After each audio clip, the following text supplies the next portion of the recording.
Thanks, Nick, and welcome everybody. We're going to have a great panel discussion this afternoon. So I'm going to go through just a couple of slides to set the table. The slides will be available during and after the presentation as well. And then we're going to really kind of get into the conversation, more Q&A style panel questions with our esteemed panelists.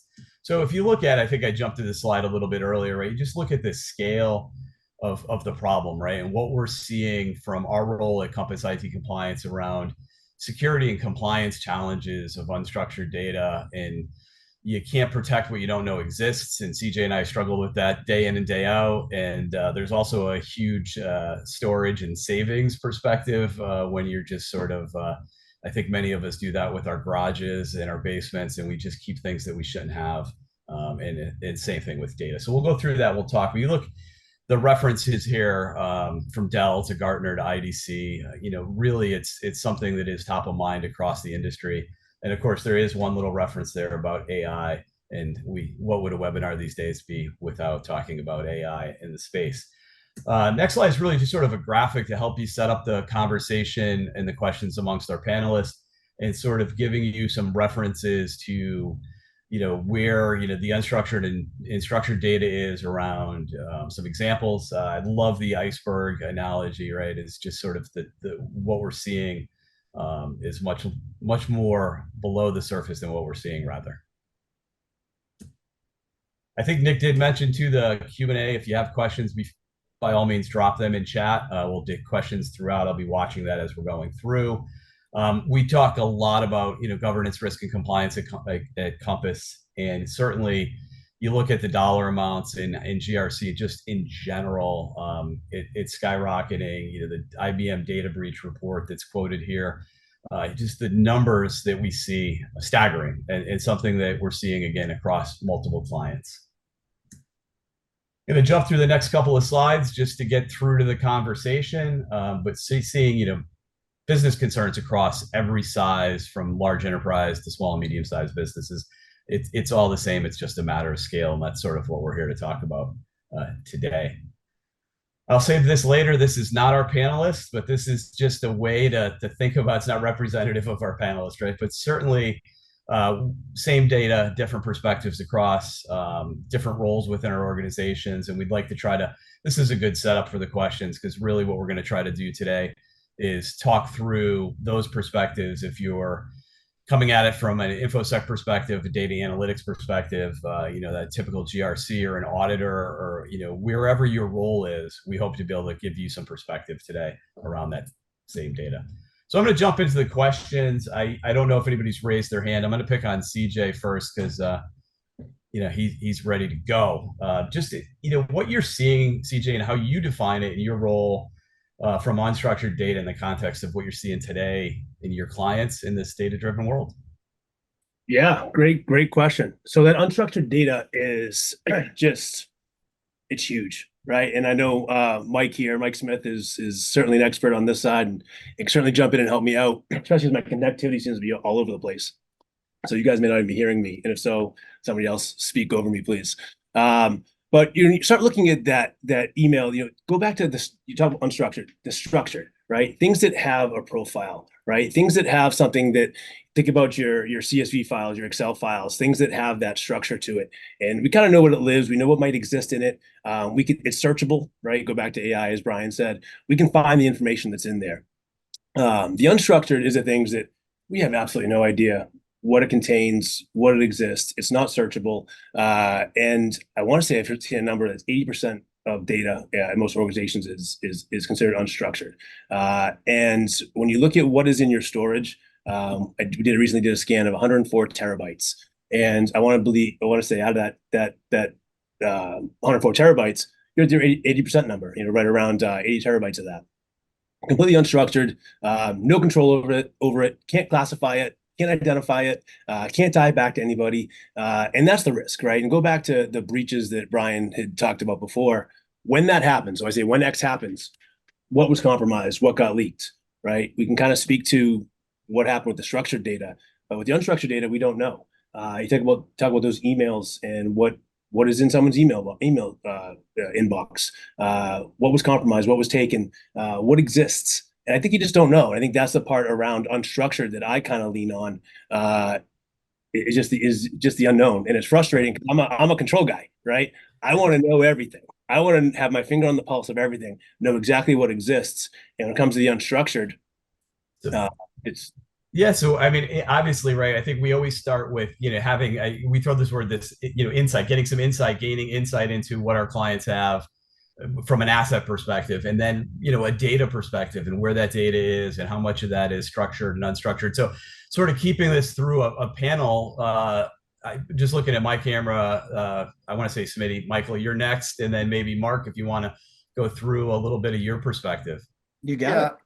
yeah. I think one of the things that I point to is you look at the growth and why unstructured data is it's because of the applications, right?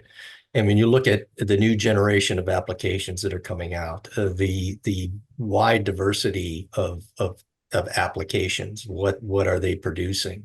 All of that is creating unstructured data. And so you have that issue. Is it going to change in the future? I don't think so. I think it's built into to data.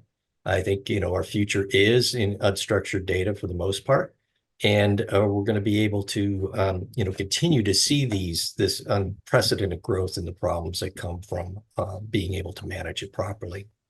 Yeah, Smitty, just I think you make a great point. The specifics associated with those applications. Many people, kind of forget that our user community is the number one creator of information. Thus, as CJ was talking about, Office 365, other, I'll call it as a service offerings, Dropbox, Box, etc. When you think about all the information that is stored currently in those, when you think of not just the email, but you think of the video or the audio. For example, many of our clients have significant risk within their Zoom videos. That really was the way in which they did business over the COVID years. So going in and being able to ascertain what privacy or sensitive data is there, going out and looking at your folder and file shares to understand, do you have security issues with open read write access? Do you have information from employees that are no longer with your organization and yet they have stored very critical company information in there and they're public users now? So there's a lot of things that are happening in the unstructured world that are going to cause the problems associated with management to increase dramatically. Number one, just pure growth. You look at IDC, you look at Gartner, the unstructured landscape is growing by about 3 to 4x that of the structured. Remembered, structured are your financial accounting systems, they're your HR and payroll systems, things that sit on top of a database. Unstructured is everything else. It's your CAD drawings, it's your pharma drug management systems. It is everything that you do as a business that falls into a file or an object format.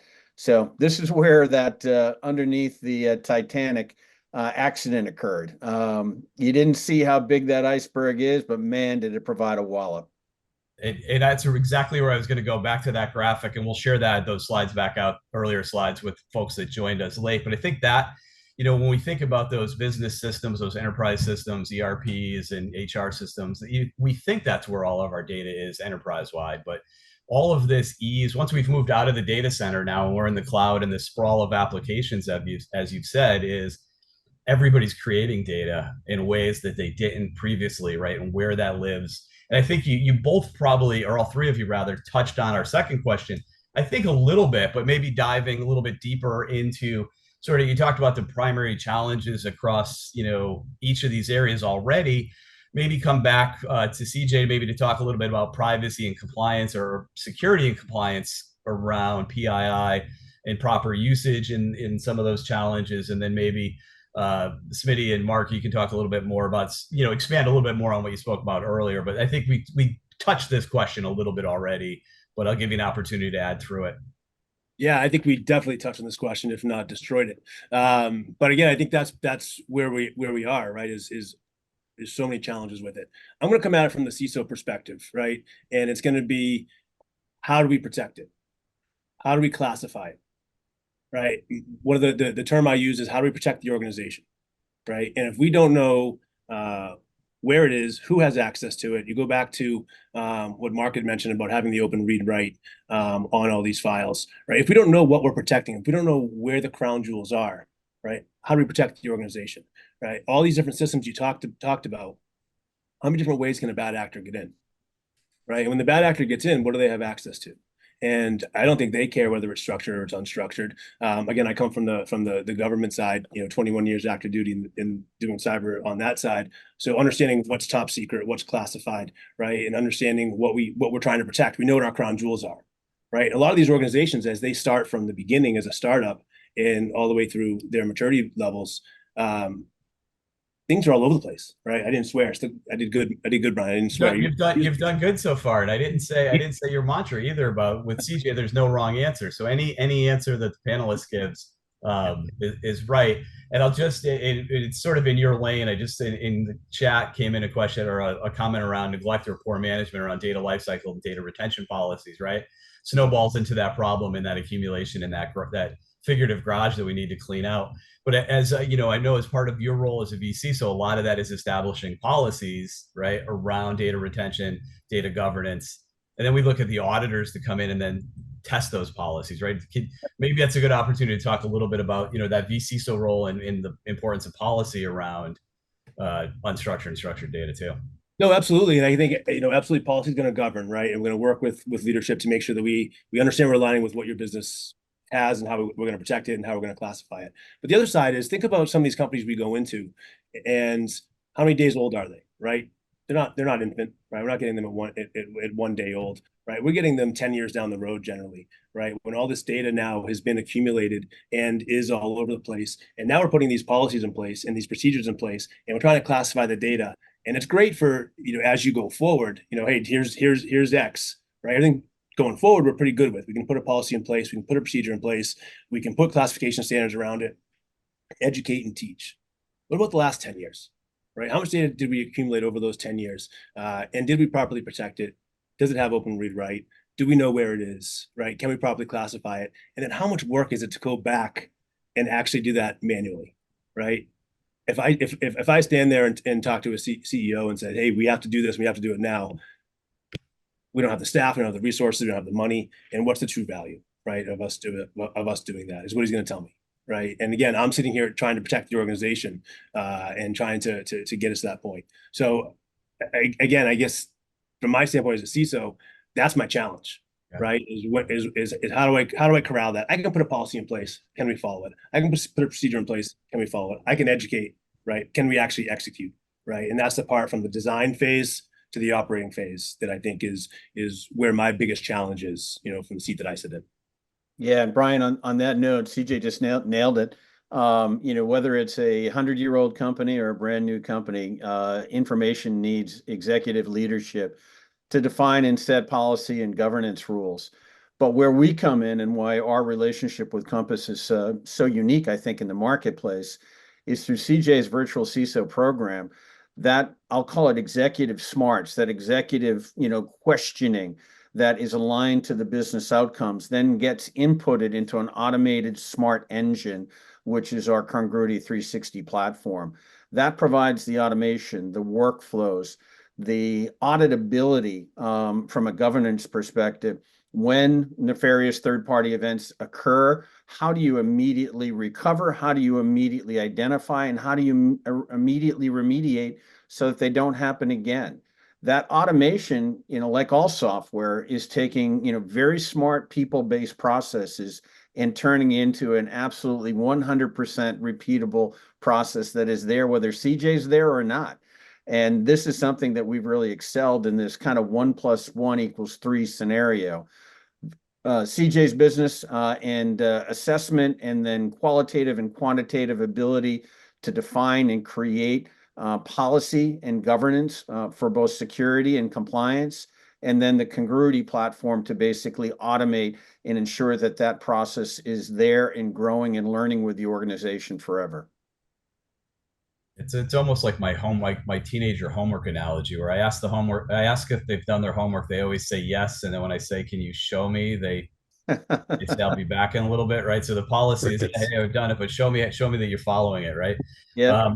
Smitty, anything to add on question 3 there, or question? We were on question 2. I jumped ahead. Any primary challenges? Yeah, 3 we've talked about a little bit, so I'll maybe leave that up there for you as well, and maybe you can talk about both of them. yeah, just one last thing is, the advent of the new applications where, sharing documents and being able and making it more, to do collaborative work has been a big push, of course, and added to productivity. But there's the downside of that, of course, which is data sprawl. And I think, people are squirrels. They like to keep copies of whatever they've got up in a shared system. They move it, they put it on their local file share. They all of that sprawl adds to the complexity and, of course, the sheer size of the problem. So you've got to be really focused in on how you can put processes in place that are scalable and can handle those types of volumes with the diversity of the sources of that data. So you got to make sure that's what you're taking a look at. Yeah, Smitty, I'll just jump on that because I just want this to be, very black and white. It was easier in the old days when everything was on-prem in your Exchange server. As Smitty just pointed out, it's a total different world when you have Ignite, you have SharePoint Online in Azure, you have Dropbox, you have Box, you have all of these Office 365. Not to not get into the IT applications like ServiceNow and Salesforce, etc. The ability to prosecute data, whether on-prem and in the cloud, is one of the really advantageous deliverables that this Compass Congruity team is able to do. So it's not just about what's on-prem on your local server. And there's and keep in mind, the other definition that people apply to unstructured is it uses IP. It's not an internal data center networking technology.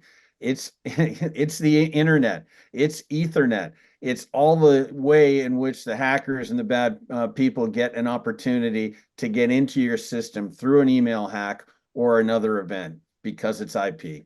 Yeah, I don't think I've heard that before, Mark, and I think that's an interesting way to think, right? So that has momentum.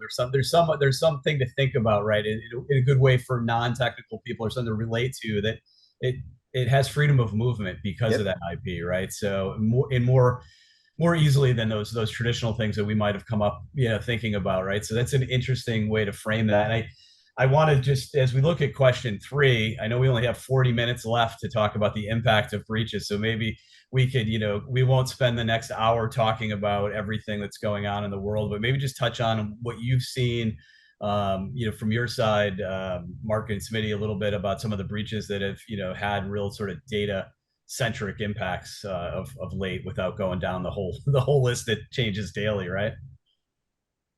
Yeah, I think from my perspective, you just look at, there's a recent report by TechCrunch, and they estimate that in the first 6 months of 2024, there have been over 1 billion record intrusions out there. So it's just expanding. And most organizations focus in on intrusion protection. In other words, making sure that they've got firewalls up there, where that's just a part of the problem, because hackers are going to figure out ways to get around. It's a whack-a-mole kind of scenario.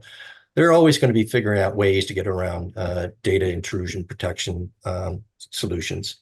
So the other piece of the coin is making sure that you've got internal systems protecting what data is important, and once again, identifying that data and making sure you've got proper access controls to that data, and making sure that where it's really important data, you can do a number of different strategies to really isolate and quarantine that data from access.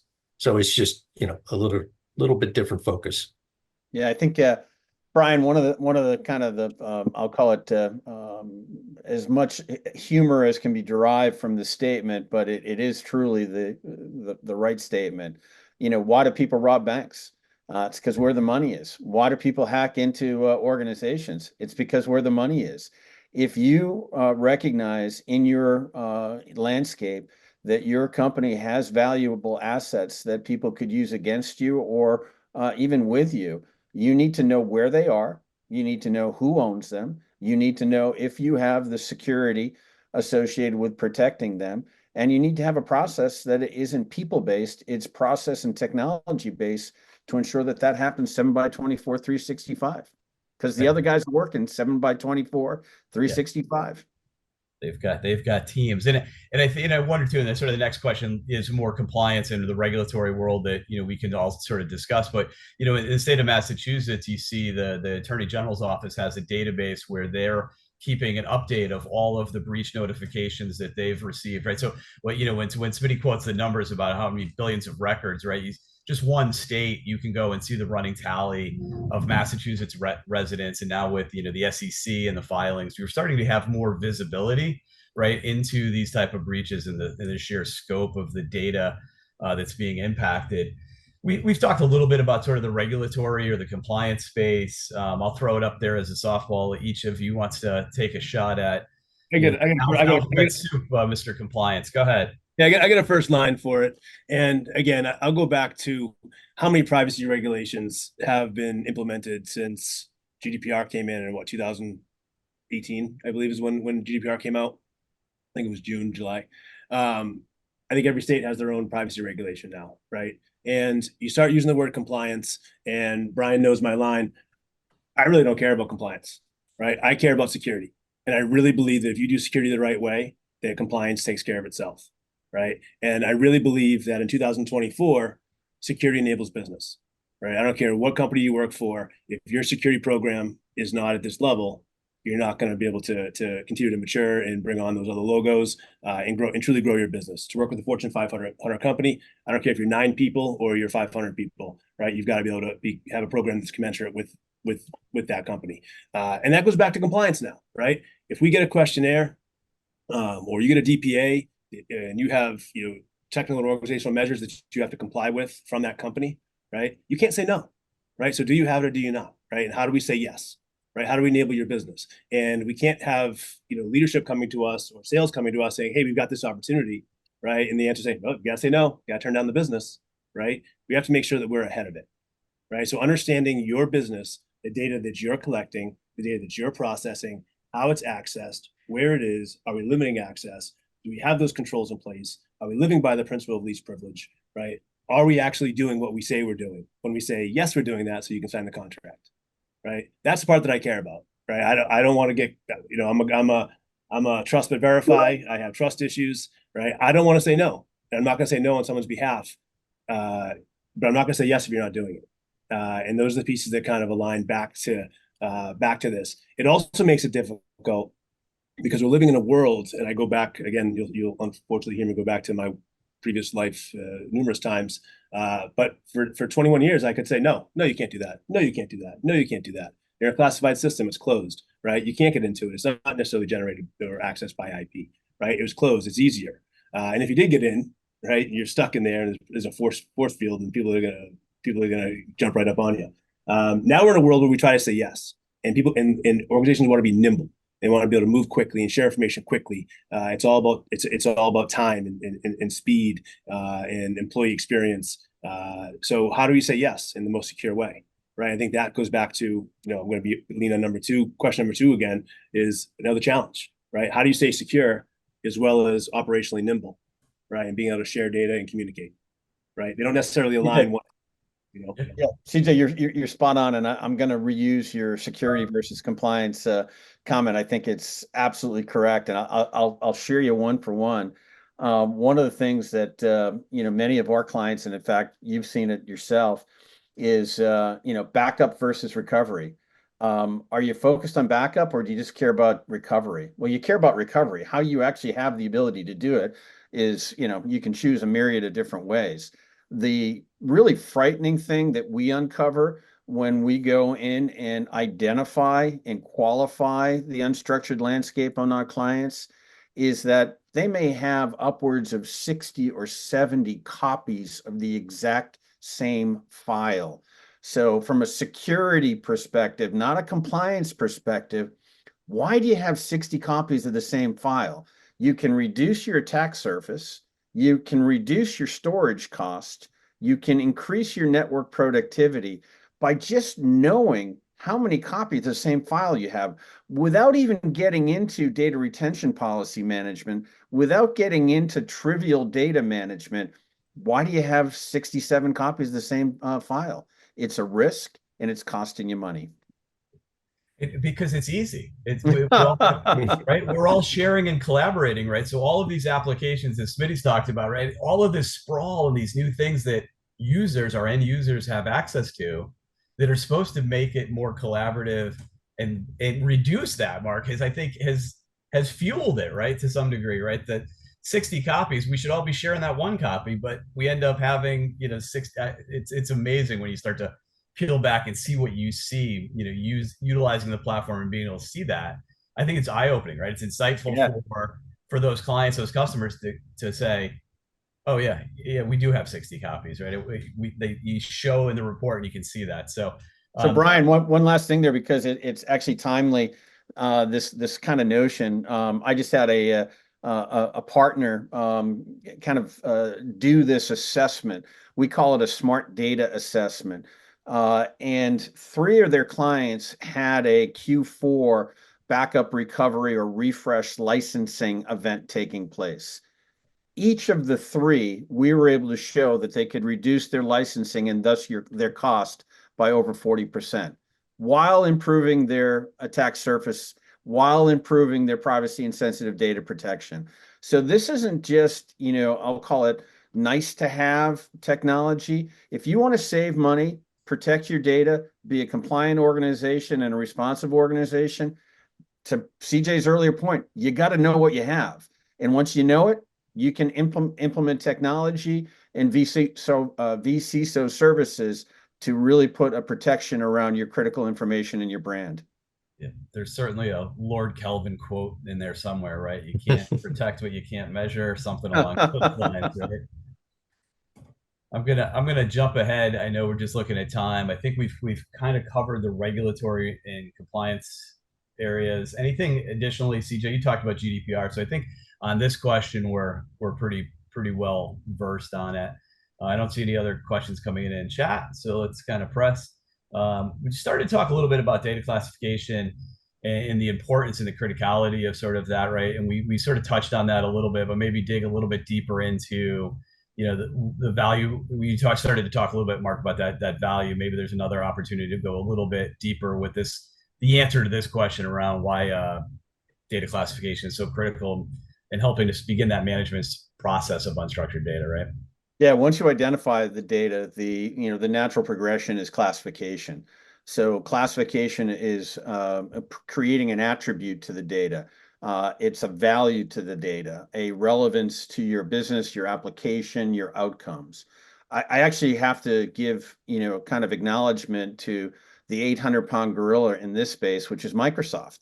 So for those of you who have, a Microsoft E3 through E5 licensing, Purview is what I use to explain to customers kind of the beginning point, or I'll call it the kindergarten capability for data classification.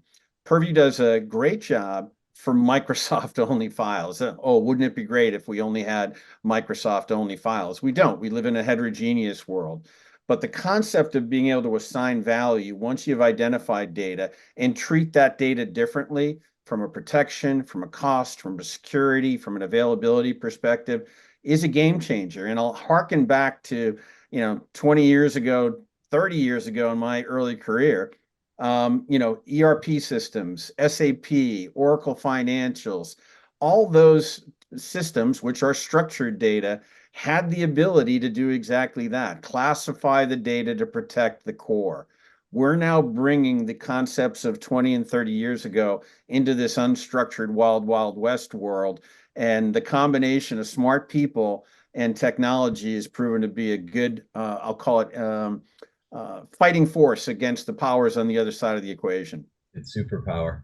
Yeah, and I was going to say, Woody, that you talk about assigning value, and certainly classification is a way of assigning value, and most organizations or companies are coming to the conclusion that their data is just up there with their employees as far as a true asset to the organization. And I think in this day and age where, folks are using their internal data for AI modeling and improving their efficiencies, it's becoming a more important asset to organizations. So classification really is the bedrock of understanding and then making intelligent decisions around your data.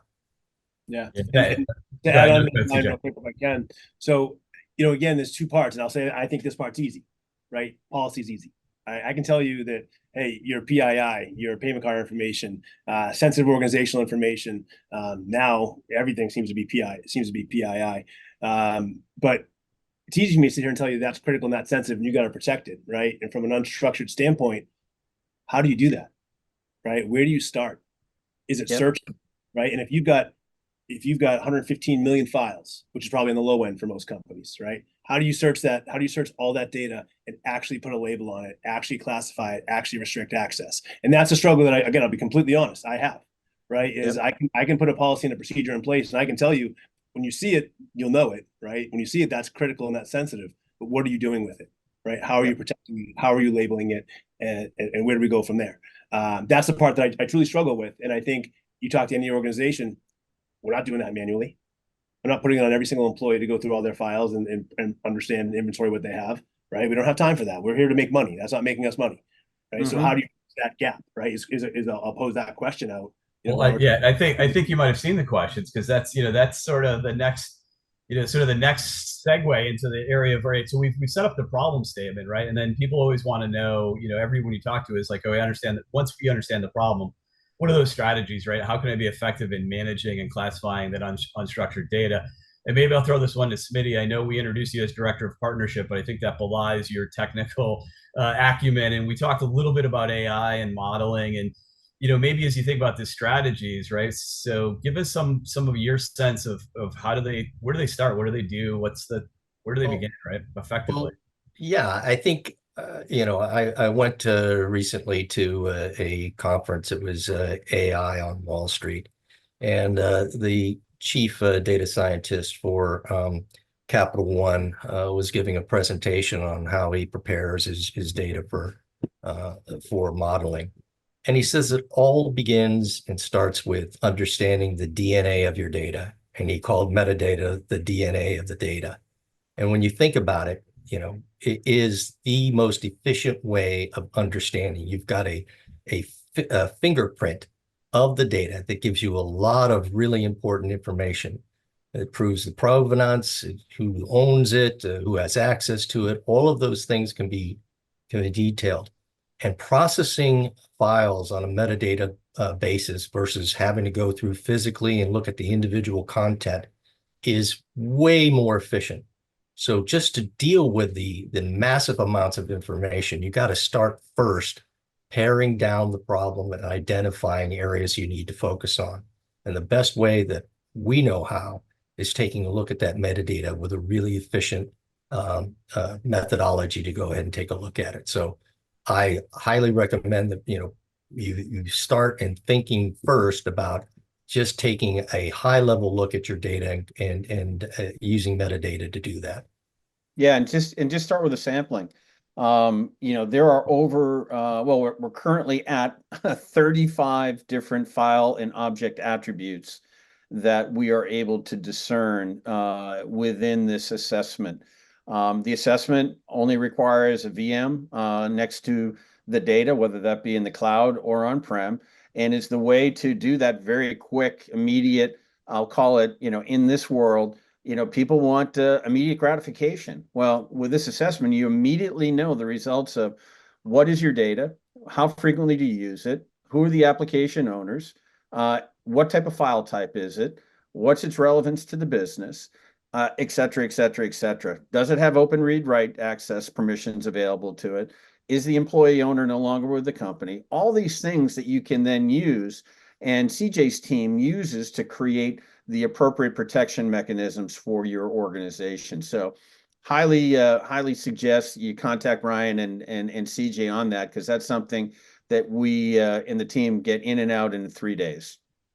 Yeah, it's quick. The other side, Go ahead, CJ. Sorry. the other side I'll add to that too is, and this is a lot of the ways, again, we care about security, right? I care about security with, with every beat of my heart. But there's another side to this, which is your data storage, right? So when you go through this and you understand how much data you actually are storing that nobody has touched for upwards of 15 years in a lot of cases that I've seen, and you've got companies that are paying thousands of dollars a month per terabyte, right, to store that data when you don't have to. And so now what you've done is when you can go through and do, and again, the sampling I think is the best idea. But you go through, identify what you have, right, and now you save money on your storage, but you limit your risk exposure, right? So now that's part where I care about, right? I want you to save money, right? Because we really, we want you. That's truly a benefit to a side benefit, I guess in my mind. But we really care about limiting that risk exposure, and we can identify all that data that has those attributes that Mark's talking about, and then you can just get rid of it, right? Or you can move it to a cold storage or an offsite storage, something that go back to a closed system where nobody can touch it, right? That's ideal, and then you can save money on top of that, right? There's this so much benefit to it, but risk exposure and limiting that is again part of that.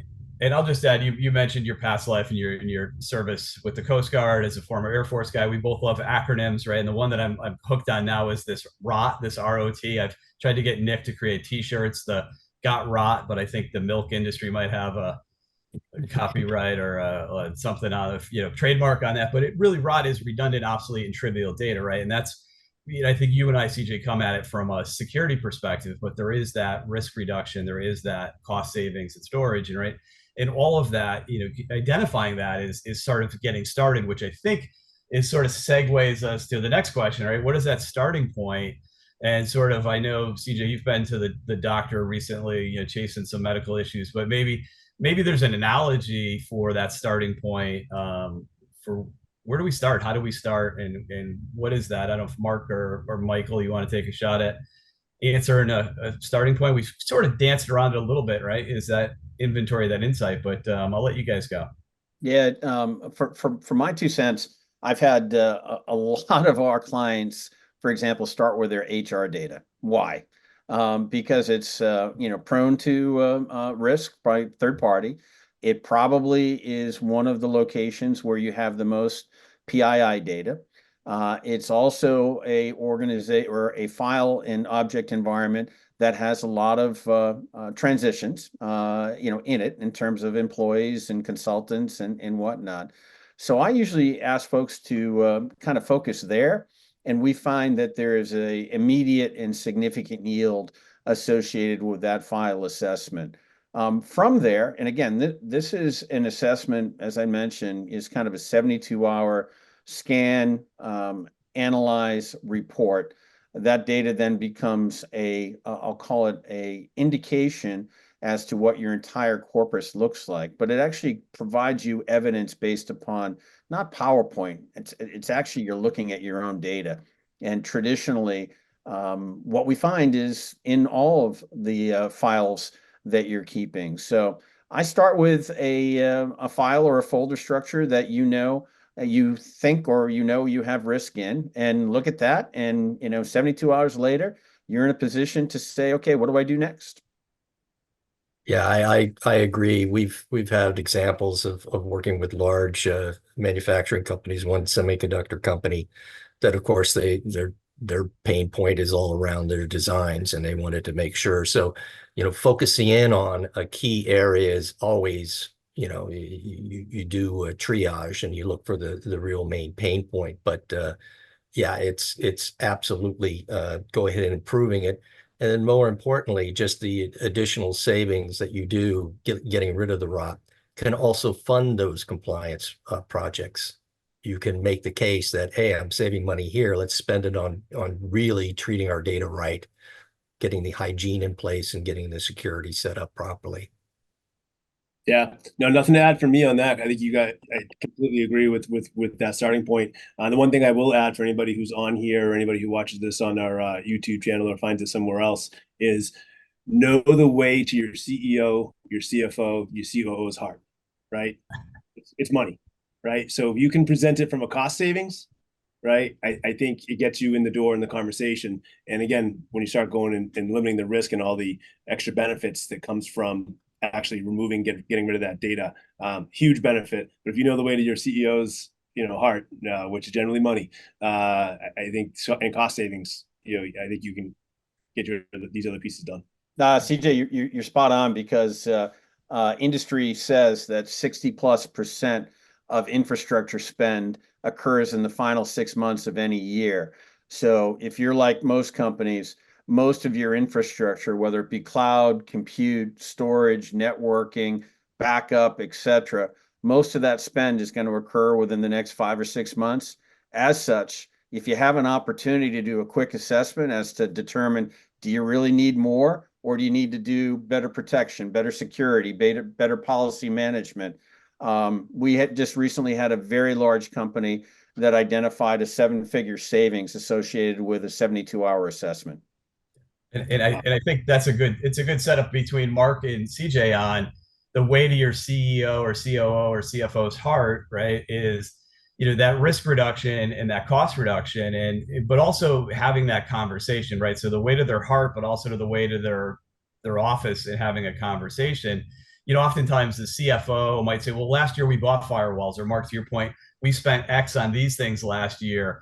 I think this question sort of sets up a way to say, this is what we're going to do with our unstructured data that relates to those other spends that, oftentimes I know as a CISO, we're not having conversations with a COO or CFO about cost reductions, right? So maybe there's an opportunity to talk a little bit more about both risk and cost reduction, and not just simply saying, hey, we bought firewalls, we're good. Why, so let you guys riff on that a little bit. So let me start with a question that is probably going to make me look stupid in a lot of people's eyes. I get asked the question with a lot of companies, or get a lot of questions, what's your risk appetite, right? I don't know how to answer that question, right? Because they're generally talking about a financial, what's a number that you can afford to lose, right? And I don't think it's a solid number, right? Because when you have an incident, right, and X happens, what's the damage between reputational, right, between the actual loss, the time consumes recovering from that incident, right? I don't ever have an answer, because the answer is zero, right? My answer is zero, right? We have no appetite for it. Now, obviously, you're never going to have zero risk, but that appetite is to me not clear. Never will be. And judge me as much as you want, and say, how do you call yourself a CISO, right? Yeah. My answer is zero. My answer is zero, and you're not going to get it to me to get somebody on a company to say our risk appetite is $500 million, right? They're not going to say it, right? And so what's that? Right. So what's the real answer to that? And in terms of risk mitigation, right? It's an answer I hate as well. It's best effort, right? We're going to do the absolute best we can to get the risk as low as we humanly possibly can, right? And you can't do it all at once. It's got to be in phases.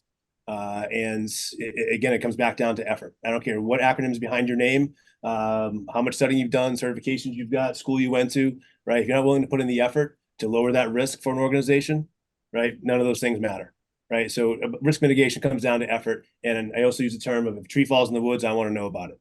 Yep. Right. So looking for that tree that fell in the woods and making sure that we clear it out, we get rid of it, and we know that it fell next time it falls. So CJ, let me give you a kind of another analogy, just exactly on that whole thought process. And my wife says, hey, Wardy, you need to get a bigger life insurance policy. I'm like, okay, I probably a good thing, but before I do it, I'm going to go to the doctor and really see how fit I am. That doctor's going to come and give me a PSA screening. That doctor's going to tell me about my LDL. They're going to talk to me about my HDL. They're going to give me, liver enzymes. They're going to give me all these different characteristics around, is Wardy healthy or not, based upon the policy. Well, how can you go and give, CJ a good answer in terms of what is it worth for you to go, invest in security, unless you know what your current state of the data is? The reality is nobody wants anything bad to happen. The question is it a nice to have or a have to have? And I would say, on the security side of the equation, on the risk side of the equation, it is no longer a nice to have. It is a have to have. And the only thing you're looking for now is, do I have a data that says I need a $10 million policy, or am I doing really well? I'm not eating a lot of steak. I'm limiting my red wine intake. I'm going on runs. I only need a $3 million policy. But I can't make that decision without the evidence associated where my data is. And I think there's a cyber liability analogy or corollary here too, right? To the same, how they risk rate you from a policy based on what your data risk is. Yeah. Sure. How much stake you have in your data, maybe, right? Yep. We'll call it a cyber diet, right? There you go. Future exposure looks like, and see how much you can lose, right, over a period of time before we'll give you a policy. But no, I think I love that analogy, Mark. Again, I do love analogies, and I think that's exactly fitting. Again, risk appetite ties back to your insurance, and again, what does that number have to be so your company can continue to operate, right? And if your insurance policy is $2 million, but your exposure is so big that it might end up being, what's that reputational damage? What sinks a company, right? It's this, in my opinion, it's this, and it's not a nice to have. It's not a luxury item anymore. It's a must have. And I absolutely agree with you. Yeah. And Brian, just I don't want to sound like Debbie Downer that, this is all about risk avoidance, risk avoidance, risk avoidance. The difference in the world over the past 2 years is AI, right? Now, let me pose a very, simple thesis to you. If you had the opportunity to only send your your machine language learning system, 1 terabyte of exactly the right information for it to train on, or would you send it 50 terabytes because you really don't know what that one is? What's the most economical way to do that? Yeah, I'm gonna have to go with the 1 terabyte, but it's not only just economical, right? But Yeah. it's the what do we used to talk about it? Garbage in, garbage out, right? Exactly. It's been around for Exactly. 50 years. So the, kind of the tertiary and follow on, I'll call it revenue and business impacting value of data classification really, really goes through the roof. And again, I'm going to point at my 800-pound gorilla colleague. Microsoft, if you look at their stock, if you look at how they're rated by the industry, their Microsoft Purview and Copilot platforms are by far the enterprise #1 in kind of getting started. But they only do it from Microsoft data. So that's the issue.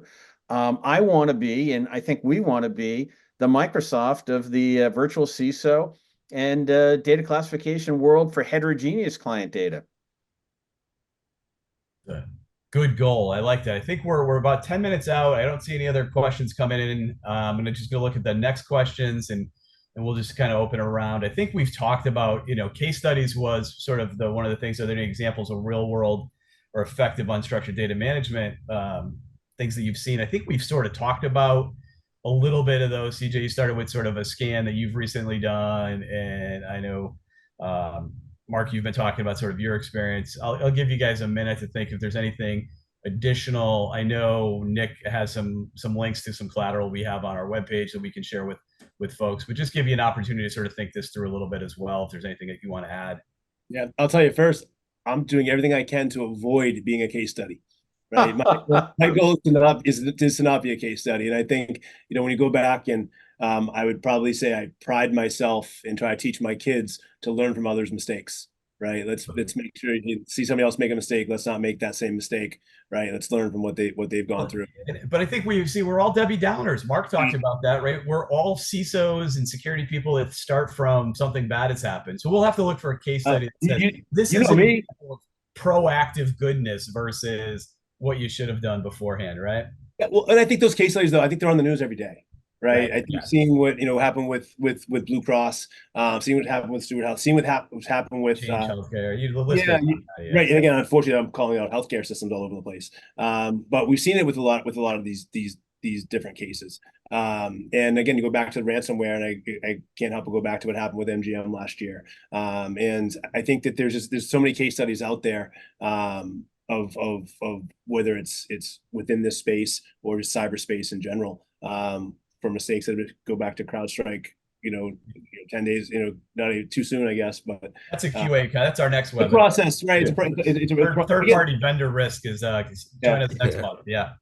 but all that relates, right? To me, it all fits under that same umbrella. And again, to not just call out, one, but I just don't want to be a case study, right? I really don't. And anybody listening to this, I don't want you to be a case study. And again, it goes back to, making sure that you're mitigating that risk and minimizing it the best you can, so you're not that case study. That's another t-shirt. Don't be a case study. I should be in marketing. Yeah, but fortunately, again, I haven't had to live through one. Knock on my wood desk here. And so I really don't have a case study. Just learning from others. Yeah, one thing that came up in the chat, guys, that I think is a great question is, corporate, comes in, everybody gets excited. Let's go create policy. Let's create retention plans. And then it's a top-down enforcement without tools. How do you, kind of implement the governance, from a kind of a top-down approach? And the answer is it's almost impossible.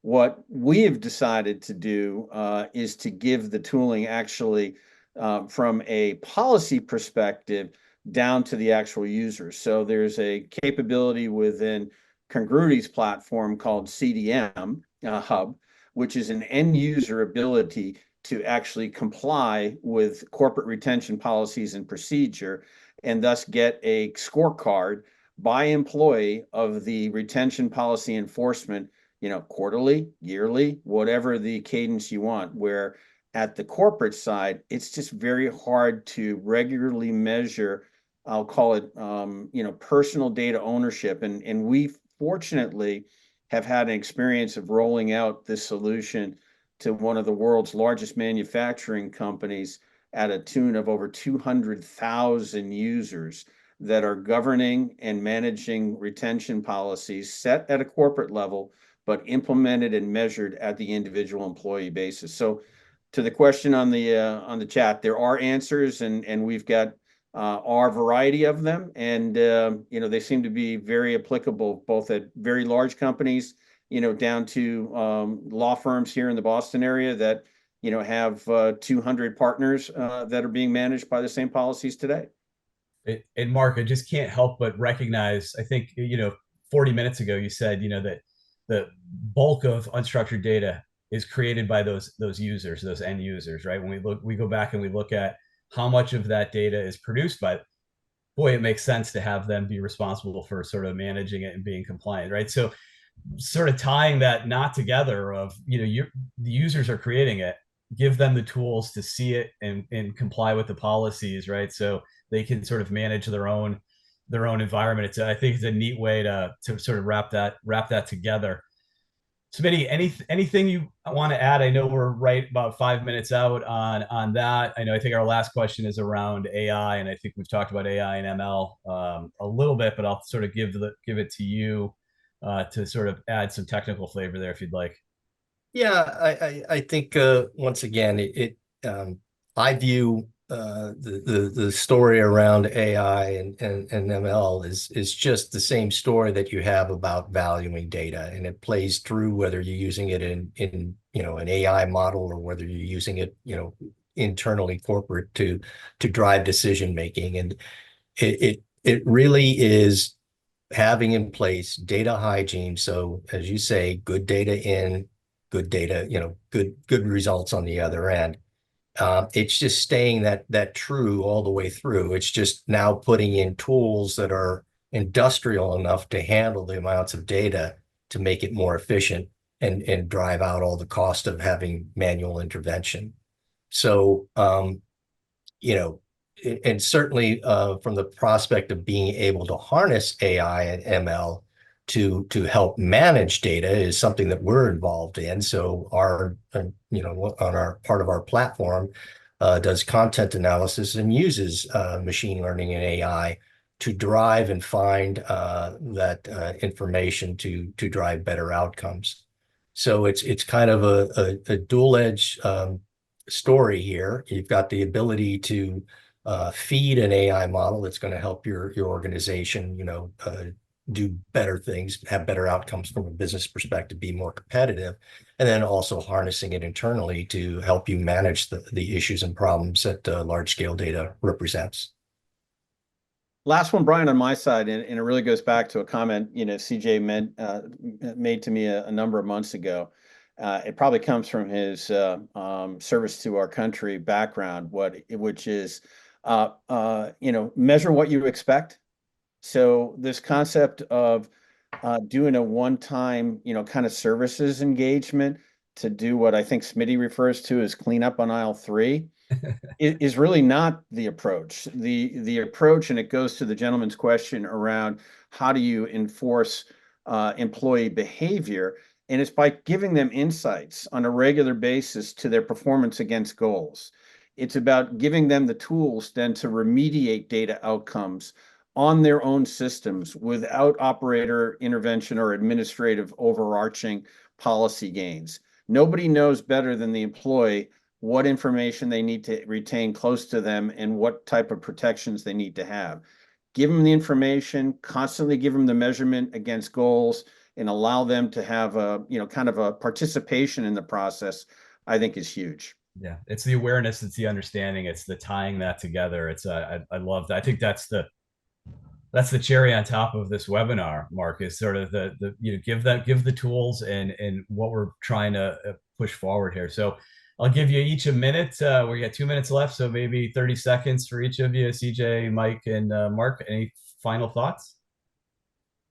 I will just start off by saying it is a massive undertaking for most organizations.